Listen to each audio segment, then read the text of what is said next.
Le Grand Matin Sud Radio, 7h-9h, Jean-Jacques Bourdin. Avant d'écouter Elisabeth Lévy à propos de la condamnation de Nicolas Sarkozy, je voudrais préciser certaines choses. 3 ans de prison, donc condamnation, dont un an sous bracelet électronique. 1 an de prison ferme, mais sous bracelet électronique. Il sera reçu avant fin janvier par un juge d'application des peines. Le juge déterminera l'adresse avec Nicolas Sarkozy, l'adresse où la détention s'exercera et les horaires de sortie en semaine et le week-end. La date de la pose du bracelet sera aussi fixée par le juge. L'ordre des avocats du barreau d'Agen a mis en ligne les précisions du ministère de la Justice. Nicolas Sarkozy peut continuer à travailler, mais terminer pour lui toute responsabilité politique ou juridictionnelle pour 3 ans. Le jour prévu de la pose du bracelet, des agents de l'administration pénitentiaire se rendront chez lui, ils poseront l'appareil et régleront le système. Avec un bracelet électronique, si le condamné quitte son domicile, en dehors des heures fixées avec le juge, une alerte se déclenche automatiquement. Si Nicolas Sarkozy veut se déplacer à l'étranger, veut sortir le soir par exemple, ou je ne sais pas, aller à une dédicace, eh bien il devra demander une autorisation au juge. Il est privé de droits civils et civiques pendant 3 ans. Et puis, question, devra-t-il être écarté de toutes les cérémonies officielles? Et puis, autre question, va-t-on lui retirer sa Légion d'honneur? Ce sont des questions qui sont posées après cette condamnation. Elisabeth Lévy. Bonjour Jean-Jacques, bonjour à tous. Alors moi je suis absolument sidérée, stupéfaite et pour tout vous dire, folle de rage. Et oui, on a le droit de critiquer des décisions de justice parce que je trouve que les juges se mettent aujourd'hui à juger les puissants beaucoup plus sévèrement que le délinquant lambda. Et là on est en train de changer de monde à la Cour de cassation. Donc c'est des soi-disant sages, on nous dit que c'est des sages, c'est le haut de l'ordre juridique français. Eh bien moi je trouve qu'il confirme une condamnation délirante. Pourquoi? D'abord il est condamné pour des écoutes, enfin, sur la base d'écoutes, de conversations avec ses avocats. Alors, je sais qu'il y a discussion là-dessus, mais ces écoutes, moi, je les trouve scandaleuses parce que elles ont été faites suivant la méthode des filets dérivants. Vous savez, on ne sait pas ce qu'on cherche, mais on écoute et on verra bien. Écoutez quand même, quelqu'un qui parle avec son avocat, c'est pas anodin, ça devrait se faire que vraiment quand on sait ce qu'on veut et quand c'est très grave. Ce qui lui est reproché, c'est qu'il aurait envisagé, donc, toujours dans cette conversation, de pistonner un magistrat contre des infos. Bon, ça, excusez-moi, ce genre de truc, si ça avait été vrai entre nous, qu'est-ce que c'est que le pouvoir? Eh ben, c'est des gens qui passent leur temps à faire... Attention, ça peut être trafic d'influence, corruption. Hein. Ok, mais là, il y a, excusez-moi, je veux dire, donner un coup de main à quelqu'un, dans la vie d'un homme de pouvoir, ça se fait tous les jours, tous le font. Tous. Oui, mais un coup de main contre renseignement, ça se fait moins souvent, quand même. Attendez. Oui. D'accord? Bon, mais supposons, d'accord, il l'aurait fait, que ça aurait été, en tous les cas, condamnable, peut-être pas autant, mais condamnable. Sauf qu'il n'y a pas eu, on n'a pas de preuve qu'il y ait eu ce piston, puisque le juge Azibert n'a jamais finalement été nommé à ce poste à Monaco, ni donc de commencement supposé d'exécution de ce soi-disant pacte de corruption. Donc Nicolas Sarkozy est condamné pour quoi? Pour une intention, et pourquoi pas pour une pensée. Alors moi maintenant, je vais vous dire les gars, moi je cambriolerais bien la Banque de France. Bon, c'est stupide parce qu'il n'y a rien à cambrioler, mais je cambriolerais bien la Banque de France.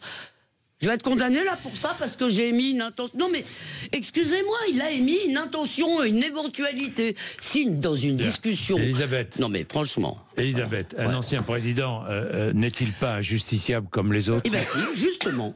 Tous les jours, des délinquants qui ont frappé un prof, un flic, un pompier, qui pourrissent la vie des gens, qui mettent des filles en danger, etc. Tous les jours, il y en a qui sortent libres de nos tribunaux. Et Nicolas Sarkozy, ancien président de la République, on veut l'empêcher de circuler. Non, c'est pas parce qu'il est ancien président de la République, ça on s'en fout.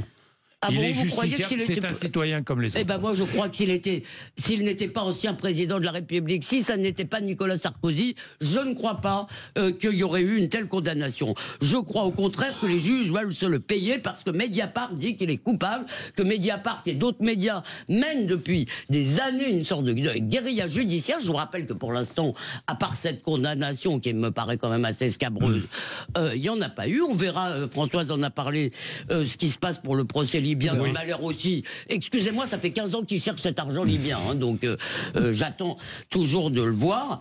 Et on a des magistrats qui en fait ne répondent eux jamais de rien, qui se prennent pour des chevaliers blancs, qui rêvent de Watergate, qui rêvent de se faire des puissants. Eh bien moi, pour moi, le gouvernement des juges, c'est la fin de la démocratie. Il paraît qu'on juge au nom du peuple français. Eh bien, not in my name, pas en mon nom, s'il vous plaît. Bon. Ou moi c'est dit, Elisabeth mais... est très engagée. Oui, mais Elisabeth, je suis furieux. j'entends tout à fait. N'est pas d'accord. Oui, alors non, allez-y. Non, je suis pas d'accord parce que la réalité sur la question des filets, sur la question des écoutes dérivantes, c'est un vrai sujet démocratique, mais ça ne concerne pas que Nicolas Sarkozy. Après, la question est, j'entends ce que vous dites.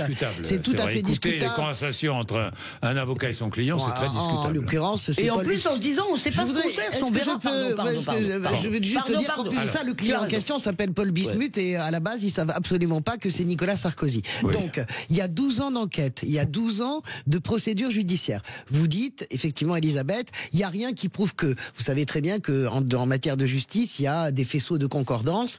Par ailleurs, la Cour de cassation, elle ne juge pas le fond du dossier, elle juge juste le droit. J'entends ce que vous dites. J'entends que vous dites, on veut se faire Nicolas Sarkozy. Moi, je prends le truc inverse, je trouve que c'est très sain. Moi, je trouve que c'est très sain qu'il n'y ait aucune exception, justement parce que c'est Nicolas Sarkozy. Vous dites si ça avait été quelqu'un d'autre, mais d'abord on n'en sait strictement rien parce que c'est extrêmement grave. Bien sûr, vous avez raison de dire le coup de main contre, mais là en l'occurrence c'est une affaire, comment dirais-je, judiciaire. Donc ce n'est pas simplement un coup de main qui est demandé en l'échange d'informations. C'est un coup de main qui est demandé en l'échange d'informations pour sauver sa propre peau. C'est ça l'histoire du juge Azibert qui d'ailleurs est condamné, tout comme Thierry Herzog, le premier avocat de Nicolas Sarkozy, l'avocat historique. Donc je trouve ça, moi, à l'inverse, très sain que personne ne puisse passer à travers les mailles. Il y a une petite erreur parce qu'il y a déjà un ancien président qui a été condamné, c'est Jacques Chirac, je le rappelle quand même. Oui. Mais ce que je veux dire par là, c'est que, et je trouve que les juges envoient un message, au contraire, très démocratique. Ils ont pas hésité à avoir la main très lourde sur Jérôme Cahuzac. Tout le monde en a pris, la gauche comme la droite. Ils n'ont pas hésité sur Patrick Balkany et son épouse. Ils n'ont pas hésité sur Claude Guéant, qui a dormi en prison, je vous rappelle, pour des amendes fiscales non payées. Ils n'hésitent pas sur Nicolas Sarkozy, et ça me va très bien. Je n'ai pas mais vous n'avez pas répondu sur un point. Ma chère Françoise, sur un point, c'est qu'on entend parler assez régulièrement de délinquants qui commettent des choses graves, qui commettent des choses violentes, et qui, eux, sortent des tribunaux, on dit, ah non, quand même, je veux dire, le type qui a, dans l'affaire du lycée Rabel, rappelez-vous ce qu'ont dit les juges. Ah non, il faut qu'il puisse travailler. Pourquoi Nicolas Sarkozy, lui, il a aucun... Non, mais c'est d'ailleurs pour moi, ça je vous dis qu'il n'est pas jugé comme les autres. Vous dites qu'il est jugé comme les autres. Moi, je le pense, et d'ailleurs, sa peine est aménagée. D'ailleurs, il va essayer de la faire tomber, puisque quand on a 70 ans, il les aura fin janvier. Mais c'est la décision du juge d'application des peines. Pour la France, ça vous gêne pas? Mais qu'est-ce que pour l'image de la France, un ancien président, Jean-Jacques. Excusez-moi, Elisabeth. Pour l'image de la France, ça me gêne pas du tout. Pour la bonne et simple raison que, en plus de ça, Nicolas Sarkozy a construit toute son ascension sur cette forme d'autorité. Je me souviens, le Karcher, etc. On va pas refaire Je dis juste que quand on est président, on a un devoir d'exemplarité, et donc ça ne me gêne pas que les juges confrontent ce devoir d'exemplarité. Bien. Merci. Il est 8h20. J'adore.